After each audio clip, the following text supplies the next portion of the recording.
Terima kasih pemirsa, Anda kembali menyaksikan Kominfo Newsroom.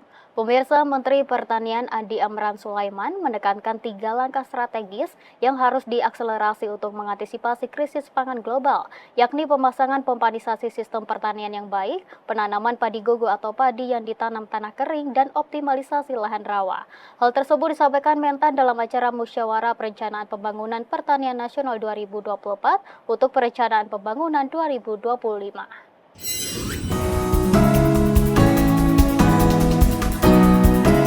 Menteri Pertanian Andi Amran Sulaiman usai menghadiri acara Musyawarah Perencanaan Pembangunan Pertanian Nasional tahun 2024 untuk Perencanaan Pembangunan 2025 dengan tema Akselerasi Pembangunan Pertanian dalam menghadapi krisis pangan global yang digelar di kantor Kementerian Pertanian Jakarta pada Selasa 25 Juni 2024 menekankan 3 langkah strategis yang harus diakselerasi untuk mengantisipasi krisis pangan global, yakni meliputi pemasangan pompanisasi sistem pertanian yang baik, penanaman padi gogo atau padi yang ditanam di tanah kering, dan optimalisasi lahan rawa. Gejolak situasi pangan global di 59 negara yang mengakibatkan 900 juta penduduk dunia mengalami kelaparan akibat defisit pangan perlu menjadi perhatian Indonesia, dikarenakan saat ini di Indonesia sebanyak 7 hingga 16% penduduk masih rentan mengalami kelaparan. Mentan juga menekankan bahwa penanaman padi harus benar-benar mempertimbangkan kebutuhan pangan nasional agar hasil panen dapat dimanfaatkan secara maksimal.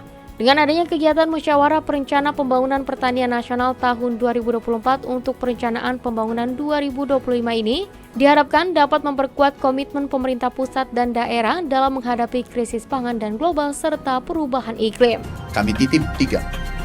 Yang pertama, pompanisasi dipasang dengan baik, sebaik-baiknya, ada 70.000 ton. 70.000 unit. Kemudian yang kedua adalah padi gogo. Yang ketiga, optimalisasi lahan rawa. Ada 400.000 hektar. Kalau ini kita lakukan, 3-tiganya kita selesaikan dengan baik, kami pastikan insya Allah kita selamat dari ancaman krisis pangan.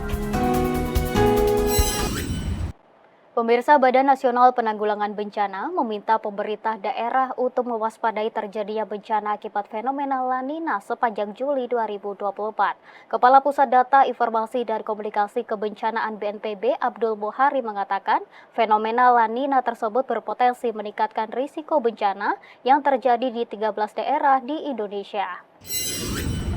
Kepala Pusat Data Informasi dan Komunikasi Kebencanaan BNPB Abdul Muhari dalam disaster briefing potensi daerah terdampak La Nina meminta pemerintah daerah mewaspadai terjadinya bencana akibat fenomena La Nina sepanjang Juli 2024. Ia menyebutkan fenomena La Nina yang akan terjadi di bulan Juli berpotensi meningkatkan risiko bencana, mulai dari banjir, banjir bandang, hingga tanah longsor.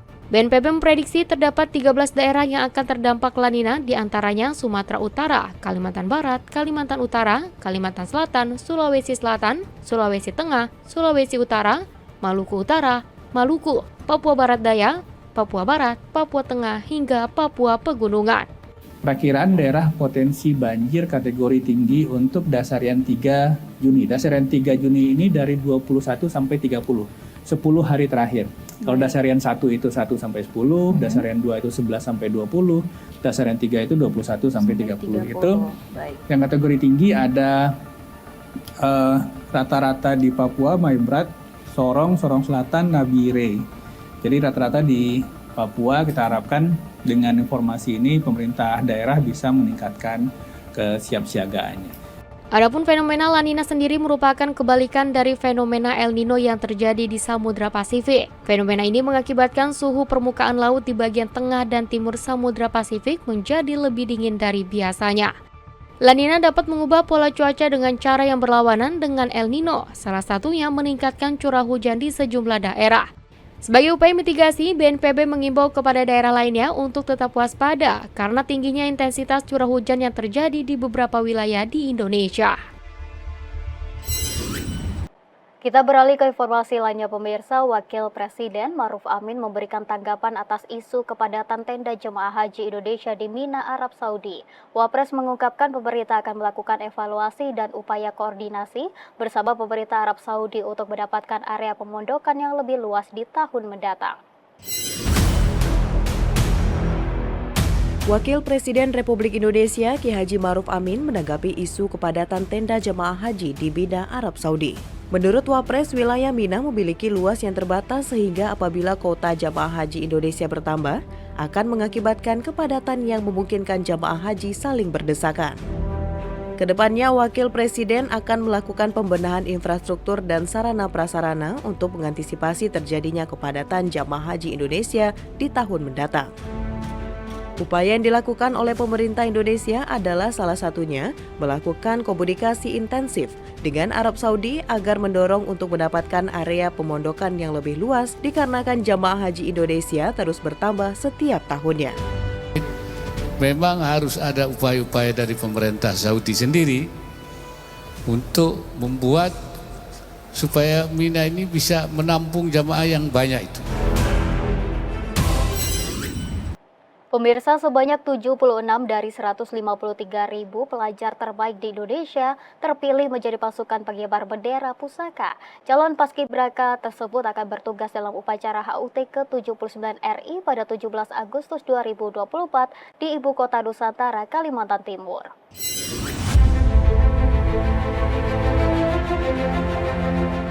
Sebanyak 76 dari 153.000 pelajar di Indonesia dinyatakan lolos tahap rekrutmen dan seleksi calon pasukan pengibar bendera pusaka atau Paskibraka tingkat pusat 2024. Calon Paskibraka tersebut akan mengikuti pemusatan pendidikan dan diklat di Jakarta. Kemudian pada 10 Agustus mendatang akan diberangkatkan ke Ibu Kota Nusantara untuk melaksanakan tugas upacara Hari Kemerdekaan Indonesia ke-79 di IKN Kalimantan Timur pada 17 Agustus 2024. Wakil Kepala Badan Pembinaan Ideologi Pancasila Rima Agristina mengatakan, calon paskibraka dari kalangan pelajar SMA dan sederajat tersebut direkrut dari 38 provinsi yang mewakili 514 kabupaten kota. Proses perekrutan dan seleksi para pelajar tersebut telah dimulai sejak Maret 2024 dan hasil verifikasi calon paskibraka tingkat pusat 2024 tersebut telah disampaikan ke seluruh panitia seleksi tingkat provinsi pada 21 Juni lalu. Sementara bagi calon peserta yang tidak lulus paskibraka tingkat pusat akan tetap ditugaskan sebagai petugas paskibraka tingkat provinsi dan kabupaten kota sesuai dengan bobot penilaian. Kemudian pada waktunya nanti diberangkatkan ke IKN untuk pelaksanaan upacara. Jumlahnya tadi sebagaimana sudah disampaikan ada sebanyak 76 paskibraka terdiri dari putra-putri masing-masing satu pasang dari setiap provinsi. Rima menambahkan sesuai peraturan Presiden nomor 51 tahun 2022, program Paskibraka telah ditetapkan sebagai program kaderisasi calon pemimpin bangsa berkarakter Pancasila. Untuk itu, guna memastikan kualitas calon paskibraka tingkat pusat, mulai tahun 2024 verifikasi calon paskibraka tingkat pusat dilaksanakan terpusat di Jakarta. Pemirsa, kami akan segera kembali dengan dialog mengenai Indonesia selangkah lagi menjadi anggota OECD bersama rekan kami Mona Azari sesaat lagi.